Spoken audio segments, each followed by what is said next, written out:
वक्रतुंड महाकाय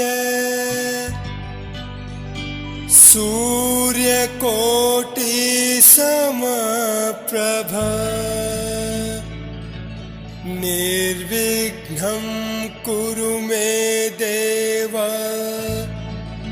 सर्वकार्येषु सर्वदा। नमस्कार सारे राजाओं को, आप सभी का बहुत बहुत स्वागत है हमारे वैदिक लर्निंग कोर्स में। आप सभी को जान के ये हैरानी होगी कि ये पहला फ्री कोर्स है जिसे 300 स्टूडेंट्स ने ज्वाइन किया है और वो भी ऑनलाइन घर बैठे वैदिक विद्याओं को ग्रहण किया जा रहा है। ये मेरे लिए भी बहुत सौभाग्य की बात है कि मुझे आप जैसे 300 बुद्धिजीवी व्यक्तियों को कुछ अपनी इंफॉर्मेशन शेयर करने का मौका मिला। आज जो हम सीखेंगे वो है व्यवस्था। व्यवस्था देखा जाए तो जीवन के 12 संदर्भ हैं, 12 कॉन्टेक्स्ट ऑफ लाइफ, जिसे आप रेगुलरली अपने जीवन काल में जीते हैं और इसके डिस्टर्ब होने की वजह से किसी न किसी पीड़ा का आप सामना भी करते हैं और ये स्वस्थ होने की वजह से आपको एहसास भी नहीं होता। साधारण भाषा में अगर मैं बात करूं तो ये 12 कॉन्टेक्स्ट जो हैं वो 12 डायरेक्शंस जैसे ही हैं, या कहें 16 डायरेक्शंस जैसे ही हैं। जैसे नॉर्थ का डायरेक्शन अपॉर्चुनिटी लाता है, साउथ ईस्ट का डायरेक्शन कैश फ्लो लेके आता है, वैसे ही इसके अंदर जो 12 संदर्भ हैं वो आपको सोच देते हैं। पहला संदर्भ जो फर्स्ट बॉक्स कहा जाता है वो आपको बोला जाता है, आप कैसे हो वो बोला जाता है। आगे इसे और डिटेल में समझेंगे। एक ओवरव्यू जो मैं आपको समझाने की कोशिश कर रहा हूं कि पहला जो बॉक्स है वो हो आप, उस पे बैठी राशि जो है वो है आपकी पर्सनैलिटी, और उसका जो प्लैनेट है, जो उसका लॉर्ड है, वो है आपके कर्म जो आप करते हो या जिस तरीके से आप सिचुएशंस को डील करते हो। इतना ही आसान मानिए। एक और एग्जाम्पल दे देता हूं। जैसे नॉर्थ का जोन अपॉर्चुनिटी को गवर्न करता है, उसका इंटीरियर ये बताएगा कि किस तरीके की अपॉर्चुनिटी आएगी। अगर वहां कोई एक्शन का टूल पड़ा है तो व्यक्ति एक्शनेबल अपॉर्चुनिटीज के लिए तैयार रहेगा या तैयारी करेगा, और उस पे पड़े सामान, फिर एक एनवायरमेंट हो गया जो उसका इंटीरियर हो गया, और उस पे पड़ा सामान कोई ऑब्जेक्ट पड़ा होगा, हो सकता है वहां पर एक चेयर पड़ी है, हो सकता है वहां पर कोई मिक्सी पड़ी है, हो सकता है वहां पर कोई भी ऑब्जेक्ट पड़ा है, वो है उसका प्लैनेट जो ये तय कराएगा कि इस अपॉर्चुनिटी को ग्रैब करने के लिए आप किस माध्यम का उपयोग करोगे। ऐसा ही कुछ ये भी संसार है, 12 भाग में विभाजित है। हर एक भाग 30 डिग्री का होता है और उस 30 डिग्री के अंदर कुछ राशियां विराजमान होती है। कैसे राशियां विराजमान होती है वो भी मैं आपको आगे लेक्चर्स में समझाने की कोशिश करूंगा। अब ये जो आप सामने देख रहे हैं ये है वो 12 बॉक्स के भाग। हाउसेज इन जनरल हमारा पहला डिस्कशन हो रहा है इन 12 बॉक्सेस के बारे में, जो कि आपकी लाइफ में कैसे रोल प्ले करते हैं। पहला बॉक्स, इसे दो तरीके से समझेंगे हम। पहला बॉक्स आपकी पर्सनैलिटी, आप लोगों को कैसे दिखते हो, आपका नेचर, आपके एटीट्यूड को गवर्न करता है। दूसरा बॉक्स आपके पैसों को, आपकी फैमिली को, आपके रिसोर्सेस को और आपके खाने के तरीके को भी गवर्न करता है। तीसरा बॉक्स आपके एक्सप्रेशन को, आपके कम्युनिकेशन को, आपके रिलीजियस बिहेवियर को और आपकी छोटी छोटी बातों में डिटेलिंग को गवर्न करता है। चौथा बॉक्स आपके चाइल्डहुड को, आपके एसेट्स को, जिसे घर परिवार भी कहा जाता है, और आपके व्हीकल को, गाड़ियां जिसे कहते हैं, उसको गवर्न करता है। चौथा बॉक्स देखा जाए तो ये आपका वो फाउंडेशन है जिससे आप एक बेसिक एजुकेशन ग्रहण करते हो। ये वो फाउंडेशन है, ये वो टूल है और ये वो जमीन भी है जिसकी मजबूती हर व्यक्ति को हमेशा चाहिए होती है सफलता के लिए। और देखा जाए तो ये पहला बॉक्स और 7वें बॉक्स के बीच का बॉक्स है। तो जब हम क्लाइंट डीलिंग के लिए भी जाते हैं तो ये चौथा बॉक्स बहुत ज्यादा इंपॉर्टेंट रोल प्ले करता है। फिर 5वां बॉक्स आता है आपका फन, आपके इंजॉयमेंट्स के तरीके, आपके अफेयर्स भी हम कह सकते हैं, आपकी मैरिज के बाद जो बच्चे पैदा होते हैं वो भी 5वें बॉक्स से ही देखा जाता है। वैसे जो छठा बॉक्स है वो आपके जॉब, आपकी सर्विसेज, आप जगत को किस तरीके की सर्विसेज दोगे, आपके लोन्स, आपकी एनिमीज और आपके डिजीजेस से भी कनेक्ट करता है। अब ये जो 6 बॉक्सेस के बारे में अभी मैंने आपको जानकारी दी, ये बॉक्सेस होते हैं आपके पैदा होने वाले समय में। ये धरती के नीचे के 6 बॉक्सेस हैं और आपके पैदा होते ही जो राशि डूब रही होती है वो आपके 7th बॉक्स में आ जाती है और जो राशि उदय हो रही होती है वो आपके फर्स्ट बॉक्स में आ जाती है। पर डूबने वाली राशि और उदय होने वाली राशि के बीच में जो 6 राशियां आती हैं वो स्टार्ट होती है 7th बॉक्स से, जो हमें विजिबल होती है स्काई में। थोड़ी सी डिटेल वीडियो आगे आपको लेक्चर में देखने को मिल जाएंगे। तो 7th बॉक्स होता है आपके सामने वाला, आपका पार्टनर, आपका इंटरेक्शन जिसके साथ भी होता है, आपका पब्लिक अपीयरेंस, आपका वो व्यक्तित्व जो सामने वाला आपके साथ पार्टनरशिप करते समय ध्यान रखता है। और एक सफल शादी के लिए भी 7th बॉक्स की बहुत इंपॉर्टेंट रोल होती है। ये एक्चुअल में आपका व्यक्तित्व और जो सामने वाले का व्यक्तित्व है ये उसके मिलान का काम भी करता है। पहला बॉक्स था आप स्वयं और ये जो 7वां बॉक्स है वो है आपके सामने वाला, जो आपके साथ जब एक जुड़ाव बनाता है तो वो आपको कैसा देखता है वो हमारा 7th बॉक्स बताता है। वैसे जो हमारा 8वां बॉक्स है वो हमारे पेन्स के बारे में बताता है। लाइफ में किसी भी प्रकार के जो हर्डल्स पैदा होते हैं, जो रुकावटें आती हैं, वो सारी की सारी चीजें 8वें बॉक्स से देखी जाती है।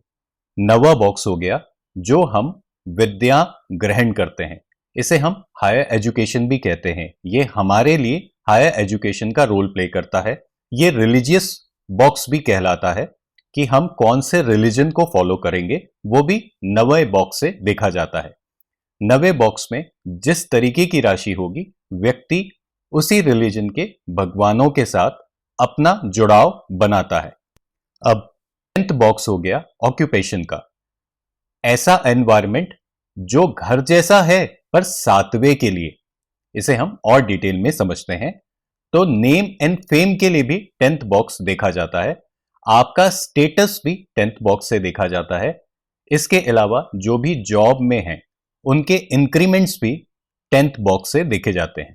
11th बॉक्स हो गए आपके फ्रेंड्स, आपकी विश फुलफिलमेंट्स, आपके गेन्स, आपके एक्स्ट्रा प्रॉफिट्स, ये सारी चीजें 11th बॉक्स का प्रॉपर्टी है।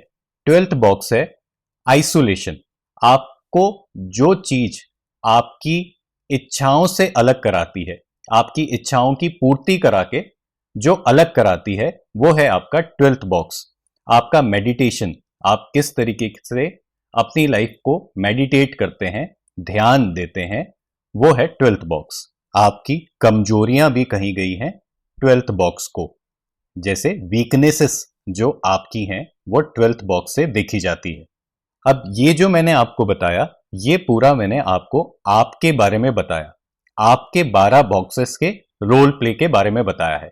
एक क्विक रिकैप बता देता हूं। पहला आप, दूसरा आपका परिवार, आपका पैसा, तीसरा आपका किया गया काम, चौथा आपका घर जिस जमीन में आप रहते हैं, पांचवा आपके एंजॉयमेंट्स, छठा आपकी सर्विसेज जो जगत को आप देते हैं, सातवां आपका पार्टनर जो सामने वाला है वो, आठवां आपका पेन, नौवां आपका रिलीजन, 10th आपका ऑक्यूपेशन किस तरीके का व्यापार करेंगे, 11th आपके विश फुलफिलमेंट्स और फ्रेंड्स, और 12th मोक्ष जो कहा गया जिससे जीवन का अंत होता है। कई लोग इसी 12th हाउस से डेथ को भी बताते हैं। अगर 12th और फर्स्ट के लॉर्ड का कनेक्शन सेम होगा और पत्यंतर दशा और सूक्ष्म दशा में आ रहा होगा तो ये एग्जिट भी करा देता है। 12th और फर्स्ट बॉक्स अगर लॉर्ड के माध्यम से कनेक्ट हो रहा होगा तो, पर ये टाइमलाइन पे हम इसके बारे में हम उसके प्रिडिक्शंस दे सकते हैं। प्रिडिक्शंस भी नहीं कहेंगे, हम केवल एक टाइमलाइन को पढ़ के बता सकते हैं। ये कुछ कुछ चीजें मैं आपके अंदर डाउनलोड इसलिए करा रहा हूं, जब मैं इस पे ब्रीफ आऊंगा तो आपको इन बातों को अपने आप रिकॉल होना स्टार्ट हो जाएगा। अब इसी चीज को दूसरे तरीके से भी लोग देखते हैं। मैंने कहा 6 राशियां वो होती हैं जो आपके पैदा होते समय धरती के नीचे होती हैं, और 6 राशियां वो होती हैं जो आपके पैदा होते समय धरती या मान लीजिए आकाश में दिखाई देती हैं। तो जो धरती के नीचे चली गई राशियां, उसका मतलब है कि वो राशियों ने उस दिन का साइकिल कंप्लीट कर लिया, और जो राशियां आकाश में हैं वो अभी धरती के नीचे जाएंगी। इसका मतलब है कि वो अभी अपना साइकिल, जो उनका रूटीन है, वो कंप्लीट करेंगी। कहने को, और इसको आप इस वीडियो में भी समझिए, कहने को धरती घूम रही है सूर्य के इर्द गिर्द, पर हमें ऐसा लगता है कि सूर्य घूम रहा है हमारे धरती के इर्द गिर्द।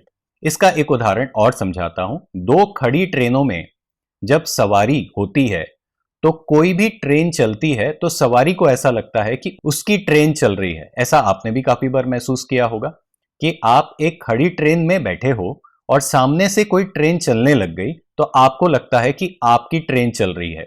ये हमारा ह्यूमन माइंड ऐसा परसीव कर लेता है एक जगह पे बैठे बैठे कि वो चलना स्टार्ट कर दिया है, जबकि होता ऐसा है कि हम चल रहे हैं और सूर्य कांस्टेंट है, राशियां कांस्टेंट है, केवल प्लैनेट्स का मूवमेंट हो रहा है। और प्लैनेट्स में भी आपको मैंने पहले ही बताया है कि हमारे केवल 5 प्लैनेट्स हैं जिसे हम कंसिडर करते हैं।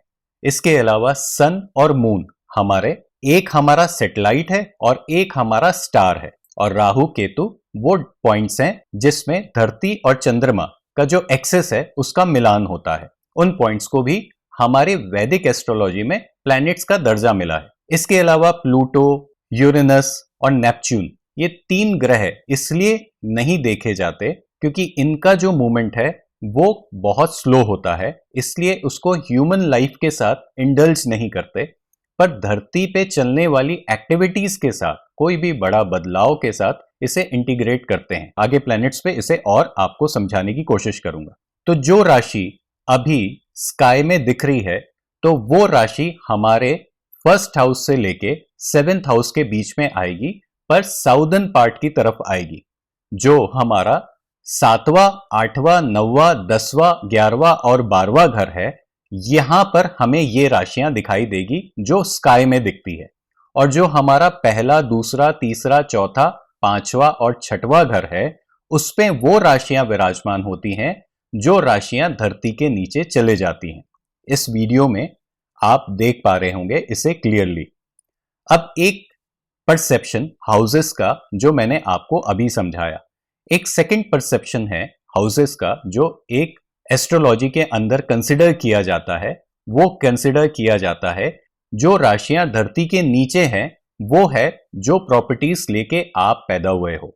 और जो राशियां उग रही होती हैं या जो राशियां चल रही होती हैं आकाश में, वो है वो लोग जिनके साथ आपका मिलान होता है किसी कार्य को संपन्न कराने में। तो देखा जाए तो पहला हाउस से लेके 6ठे हाउस तक की इक्वेशन एकदम सेम है। जैसे पहला आप, दूसरा पैसा, तीसरा आपके कर्म, चौथा आपका घर, 5वां आपके एंजॉयमेंट्स और 6ठा आपकी सर्विसेज जो आप जगत को देते हो। सर्विसेज को भी जो 6ठा हाउस है उस पे एक लाइन और ऐड कर लीजिएगा। जब आप सर्विसेज देने के लिए प्रेजेंट नहीं होते, इसका मतलब है कि आपकी बॉडी एब्सेंट है, इसलिए इस हाउस को सर्विसेज भी कहा जाता है और डिजीजेस भी कहा जाता है। डिजीज कुछ भी हो सकती है, एक छोटा सा खांसी सर्दी भी हो सकता है जिस वजह से आप सर्विसेज देने के लिए एब्सेंट हो, इसलिए आपको डिजीज है। अगर आप अच्छे से कार्य कर पा रहे हो तो आप प्रेजेंट हो। तो इस घर की ड्युअलिटी 2 तरीके से रोल प्ले होता है। हर घर का काफी तरीके से रोल प्ले होता है, पर इसका अगर इस तरीके से इसको समझेंगे तो आपको जल्दी समझ में आ जाएगा। अब 7वां घर आपके पार्टनर का, वो बॉक्स जिसमें एक राशि डूब रही है, पर ये क्लॉकवाइज हम देखेंगे, फर्स्ट हाउस से ये क्लॉकवाइज डूब रही है। उसमें क्या हो रहा था, पहली इक्वेशन में फर्स्ट हाउस से एंटी क्लॉकवाइज सिक्स्थ हाउस पे कुछ राशियां धरती के नीचे जा चुकी थी।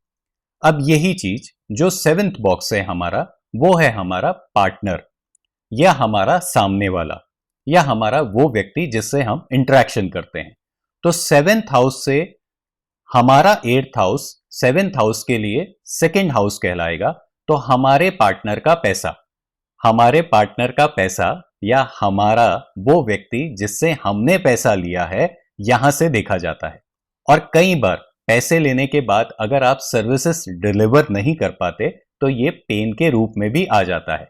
और कई बार इस घर को ससुराल से मिला दहेज के रूप में भी देखा जाता है। एक लड़के के लिए 8वां घर ससुराल का दहेज भी है। ज्यादा आने पे कई बार पेन भी क्रिएट करता है। अब ये एक मजाक की बात है, समझिएगा बात को। इसके अलावा 9वां घर जो है, हमारा 9वां घर 7वें का तीसरा है। हमने कहा वो लर्निंग जो बेसिक लर्निंग के बाद आती है, हायर एजुकेशन। तो जो हमारा 9वां घर है वो सामने वाले के लिए थर्ड हाउस है। तो हमने जो विद्या प्राप्त करी है, जिसके माध्यम से हम किसी काम को कर सकते हैं या जो हमारे धर्म है, वो सामने वाले के लिए कुछ कर्म के रूप में बदल जाते हैं। उसके लिए वो थर्ड हाउस जैसा होता है। अब जो 7वें का चौथा है, हमारा 10वां, इसको थोड़ा कॉम्प्लेक्स हो रहा होगा ना, तो पॉज करके 1-2 बार सुनिएगा। अब जो हमारा 10वां है वो सामने वाले के लिए चौथा है। हमने कहा हमारा चौथा होता है घर, हमारा फोर्थ बॉक्स हमारे लिए वो जमीन जहां हम रहते हैं। वैसे ही सामने वाले के लिए फोर्थ बॉक्स हमारा 10th बॉक्स कहलाता है। तो हम वैसा एटमॉस्फेयर क्रिएट करते हैं जिसमें सामने वाला घर जैसा महसूस करे, इसलिए इसे बिजनेस प्लेस कहते हैं। हमारे लिए वो तो बिजनेस प्लेस है, पर सामने वाले के लिए जब हम उसको घर जैसा माहौल देंगे तो वो हमारे यहां आके अपना प्रदर्शन, अपना कार्य करेगा। वैसे ही 11th बॉक्स फ्रेंड्स का और विश फुलफिलमेंट का कहा गया है, पर सामने वाले के लिए वही बॉक्स 5वां बन जाता है, सप्तम का 5वां। हमारा 5वां था एंजॉयमेंट, और सामने वाले का 5वां जो हमारा 11वां है, हमारे लिए विश फुलफिलमेंट और फ्रेंड्स बन जाता है। जब सामने वाले की एंजॉयमेंट हमारे लिए विश फुलफिलमेंट हो तो 2 लोग फ्रेंड्स बन जाते हैं। इतना ही साधारण है। वैसे ही जो सामने वाले का सप्तम का 6ठा है वो सर्विसेज है। अगर आप कहीं पर अपनी सर्विसेज नहीं दे पाते, आपको मोक्ष मिल जाता है, आपको रिलीफ मिल जाती है। मोक्ष को रिलीफ भी आप समझिए। आपको अगर रिलीफ मिल जाती है, इसका मतलब है कि सप्तम अपनी वहां सर्विसेज दे रहा है। तो ये एक डायमेंशन और था इन बॉक्सेस को समझने के लिए। इसे 2-3 बार देखिए, कागज में इनकी प्रॉपर्टीज को अच्छे से लिखिए। कुछ स्लाइड्स हैं जो डे के अंदर आपको पढ़ने के रूप से लेसन्स के अंदर और मिल जाएंगी, जिसमें इन्हीं हाउसेस की प्रॉपर्टीज कैसे कैसे अलग अलग कॉन्टेक्स्ट में चेंज होती हैं उसके बारे में भी दिया हुआ है। इसे हम आगे जैसे यूज करेंगे आपको बहुत सारे इंसाइट्स मिलते चलेंगे। चलिए, आपको पसंद आया और आपने यहां तक सुना, उसके लिए बहुत बहुत धन्यवाद। फिर नेक्स्ट सैटरडे हम इसके आगे की ये हुई व्यवस्था, इसमें आने वाली राशि मतलब वातावरण, 12 वातावरणों के बारे में चर्चा करेंगे। धन्यवाद।